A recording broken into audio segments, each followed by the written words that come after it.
Слышите фразу «дорого» и сразу тянетесь за скидкой? Стоп. Это вообще не про деньги. Мы сейчас разберемся, что же на самом деле стоит за фразой «дорого», и узнаем один лайфхак, секрет, как с этим работать. Лен, один важный вопрос, и он витает в воздухе везде. Вот часто клиенты вообще в разных нишах говорят «дорого», даже когда цена рыночная. Ну, то есть, если... Вот с чем это связано? Ну, либо с тем, что у него нет денег, либо с тем, что он торговец и торгуется, либо с тем, что ты не показал ценность, не защитил свою цену и свой продукт. Угу. А скажи, пожалуйста, вот на каких этапах, вот по твоему опыту, чаще всего звучит формулировка «дорого»? Когда мы на самом деле не доработали сделку, потому что если это происходит на этапе старта, он еще ничего не знает про твой продукт, он не может знать, дорого это или нет. И здесь дорого звучит только вот из-за его промоубеждения дорого. Часто бывает, что есть проекты, которые продают сильно выше рынка, и если они умеют донести ценность дорого, то дорого не возникает, да, вообще в их жизни.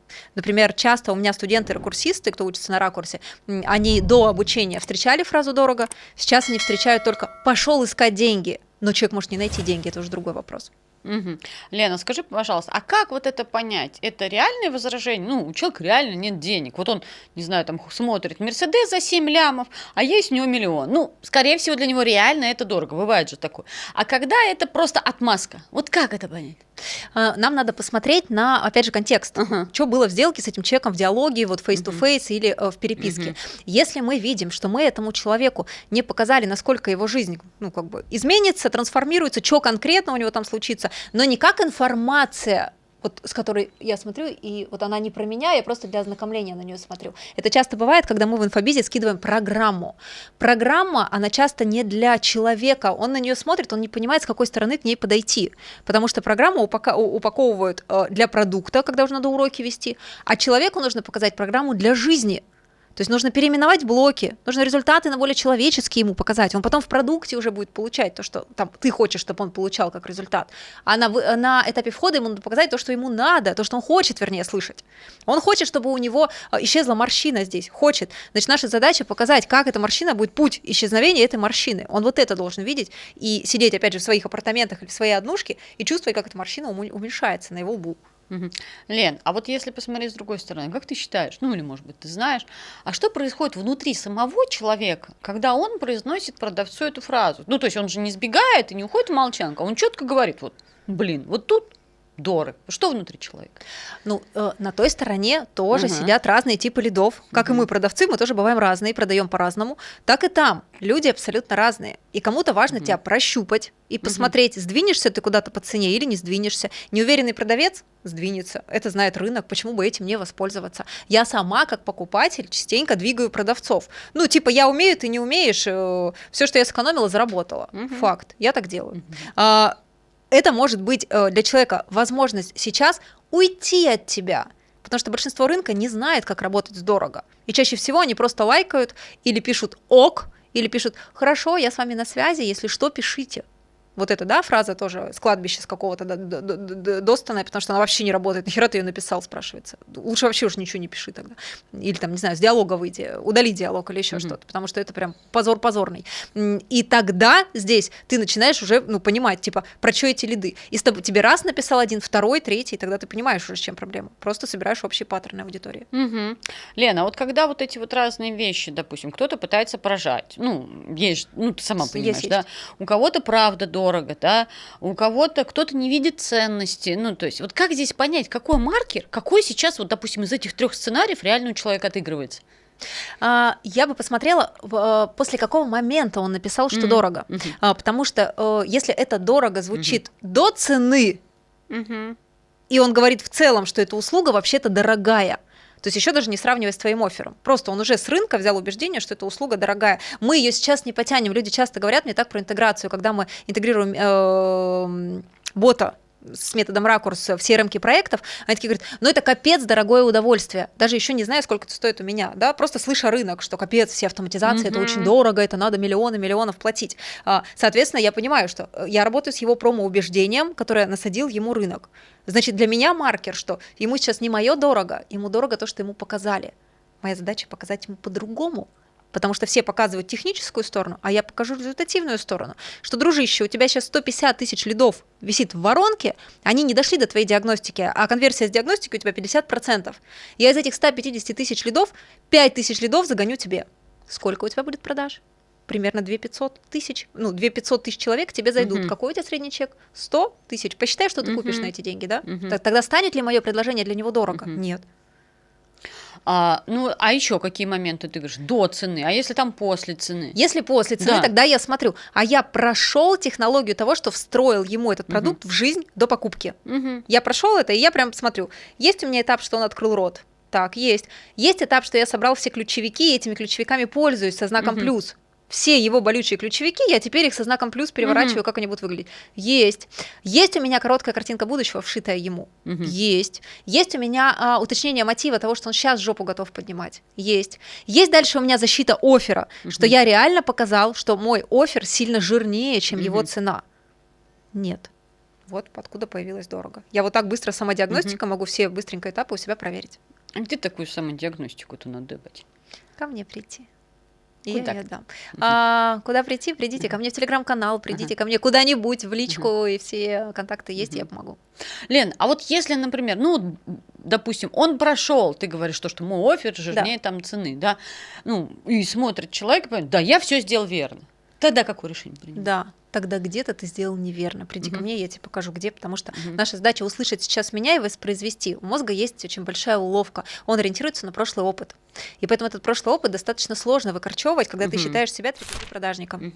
И мне, например, сложнее всего работать с отделами продаж, чем с физиком, да, экспертом, который пришел и такой говорит, я ни хера не умею продавать. В него можно вкладывать, что хочешь, и он начинает продавать как боженька. И приходит отдел продаж, который, мы уже короли рынка, мы уже делаем 10 миллионов. Им в голову вложить сложно, потому что первые 2 недели это саботаж. Саботаж. Напиши вот так, я так не напишу, это уже не это у меня не работало. А когда мы смотрим, что не работало, по факту с тем, что сейчас я предлагаю, это разница 10% и 90% того, что я предлагаю. Лен, а вот смотри, когда, допустим, человек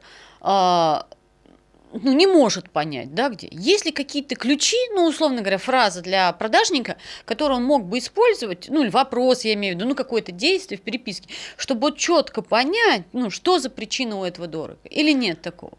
Знаешь, чтобы прям выяснить у лида. Лид, не надо надеяться, что лид скажет правду. Лид сам может не понимать, почему он написал дорого. И не сидит человек, не рефлексирует это. Ориентация на то, что я сейчас спрошу его, как в классическом методе продаж, а с чем вы сравниваете? Шанс, что там будет правда, примерно 1, не знаю, к 10. Если ты согласен на это и пойти это послушать, то, что он тебе будет в уши заливать, спроси. Если ты не согласен с этим, значит, твоя задача осваивать технологию и продавать качественно. Лен, а как ты считаешь, почему мозгу человека, вообще человеку, да, проще сказать дорого, вместо того, чтобы честно сказать, слушайте, вы мне не дали, не донесли ценность. Дорого, это же, понимаете, ширма, условно говоря. Ширма, это ширма, это человек не понял, да. Человек не понял, что платить. Почему человек не может просто сказать, слушай, а я не понял, за что мне заплатите такие бабки? Часть лидов так и говорит. Но просто это же как в жизни. Один мужик тебе может признаться в любви, другой мужик может тебе только подарки дарить, третий может тебе только ртом говорить, что я тебя люблю, а подарки не делать, а четвертый вообще ничего не говорит, но делает такие действия, где ты понимаешь, что он тебя любит. И здесь то же самое. Ты не можешь сейчас определить вот конкретно, как этот лид себя здесь поведет. Ты можешь только сначала, собирая его ключевики, предположить и прогнозировать. Но что пойдет дальше сделки для тебя, это вопросик. И ты действуешь по контексту сделки. Вот как есть, так все ведем.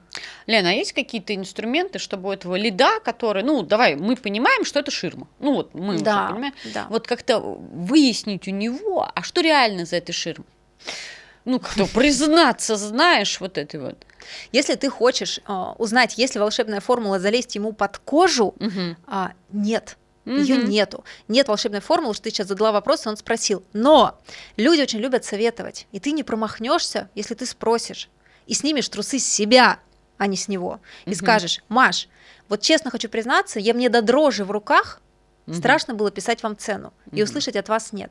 Потому что я, например, только продаю этот продукт или еще что-то. Признаться в чем-то человеку, тогда есть большой шанс, что человек тебе скажет правду. Лен, а если такие, существуют ли ловушки, которые, ну, вернее, как, ошибки, которые совершают сами продавцы в диалоге, ну, которые провоцируют это дорого. Не просто там не донесли ценность, глобальное что-то, а что-то, вот знаешь, вот когда вот мы строим коммуникацию, какие-то там случайно проскользнувшие фразы или еще что-то, ну вот сейчас не берем глобальные, а вот такие, знаешь, какие-то триггеры, которые наоборот вот человека провоцируют нам это сказать дорого, даже если он сначала так не думал.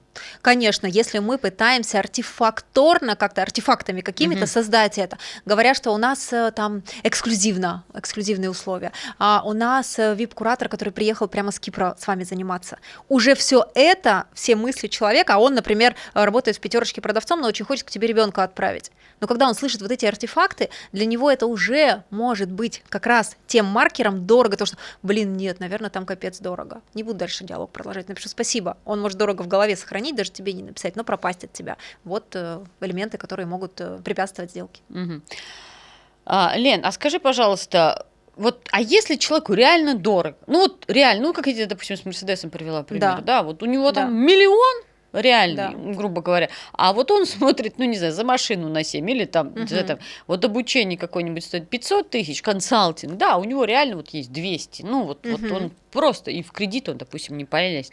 Есть ли здесь вообще потребность сделать скидку какую-то, или там, не знаю, продукт давать, ну, знаешь, как это вот, ну, ниже стоимости, как когда даунсейлить.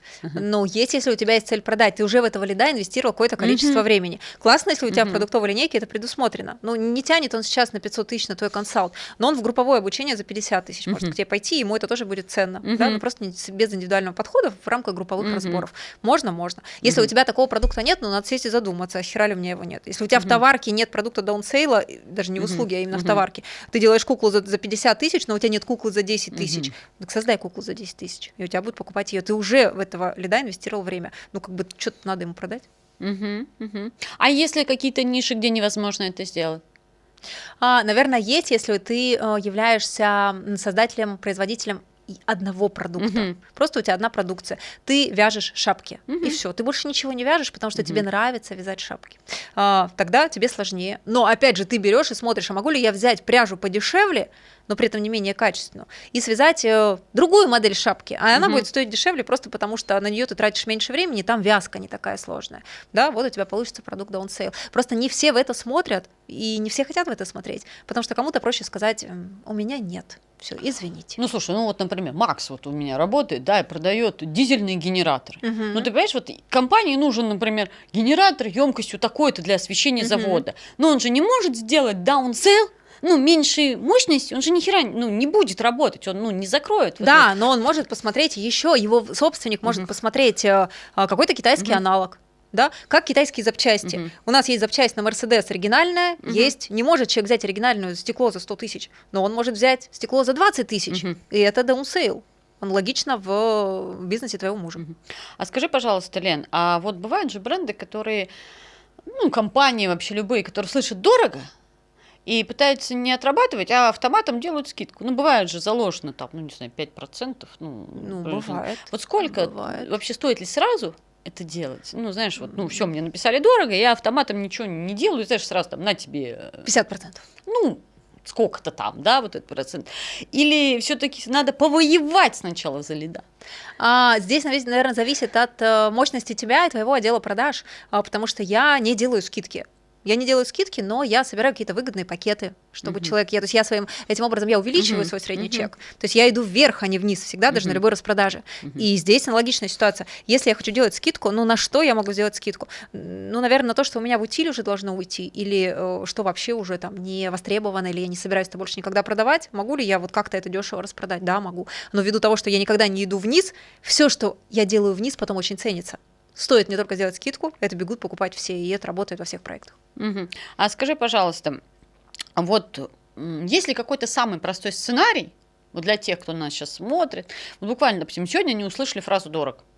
Вот как ее можно, ну, чем-то самым простым, знаешь, таким универсальным, понятно. Вот. Насколько это можно, да? Да, естественно, насколько это можно. Понятно, что мы знаем, что есть уровни, слои, и мы не обольщаемся, что сейчас прям нам дадут тут какую-то. Но хотя бы, знаешь, чтобы как-то сбалансировать ситуацию, дальше продолжить взаимодействовать с этим лидом. Я бы переобулась здесь на этап обратно бесплатного совета. Вот человек, например, мы ему продаем, давай, что мы с тобой можем продать, давай продаем курсы по игры по гитаре. Продаем, и он такой говорит: хочу обучаться, ля-ля-ля, мы с ним тут общаемся, советы ему даем. Он говорит: да, скажите стоимость. Мы такие: да, 2700 стоит занятие, и там, не знаю, в пакете там 15 тысяч или сколько там, 20 тысяч в месяц стоит. И человек нам пишет: нет, дорого. Мы смотрим: да, мы уже сделали ошибку выше, мы в оффере тут что-то не защитили цену. Что мы сейчас не можем сделать? Да, Сергей, хорошо, да, например. Сергей, хорошо, здесь по цене мне понятно, у меня есть еще формат, и сразу переобуться на другой формат. И опять подняться сюда. Он тебе сейчас вот это позволит сделать, вот так вот, по цене там сильно дешевле. Это стоит, например, там 3000. Но это прям уже на месяц тебе записанный курс. Потом идем его записываем и отдаем человеку. Отлично. Лен, благодарю тебя. Спасибо. Я думаю, теперь всем фраза «дорого», она стала видеться как минимум с 3 разных углов, и понимание в том, что чтобы это не было дорого реально, и у вас деньги оказались в кассе, с этим надо разбираться.